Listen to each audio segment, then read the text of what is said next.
Hello mga katiktik, magandang umaga po. Ngayong araw po ang pag-uusapan natin is about in-stream ads po. So mga katiktik, kung monetize ka na po sa inyong in-stream ads or hindi pa po monetize po mga katiktik is kailangan nyo po itong malaman po.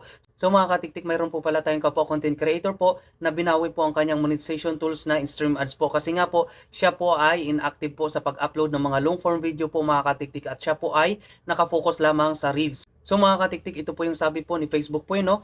After you have been approved to use in-stream ads, you must continue to meet the eligibility requirements po. Tapos ang sabi po dito, periods of inactivity for 60 days or more can affect your eligibility to monetize with in-stream ads. So mga katiktik no, dapat po active po tayo bago po mag 60 days po mga katiktik kasi nga po possible talaga na kukunin po ito ni Facebook yung ating monetization tools. So ang sabi dito, your page might lose access to in-stream ads to our discretion. So mga katiktik, make sure po natin talaga na makapag-upload tayo kahit papaano po mga katiktik, kahit busy po tayo, mag-upload po tayo mga katiktik kahit pa isa-isa po no. So I hope nakatulong po ito sa inyo mga katiktik at pakishare naman po ito sa ating kapwa content creator para sila rin po ay may alam po nito mga katiktik no. At kung di ka pa po nakapag-follow sa akin, pa-follow na din po sa Katiktik channel po at nagtuturo ako ng tips and tutorial. Thank you and God bless you more.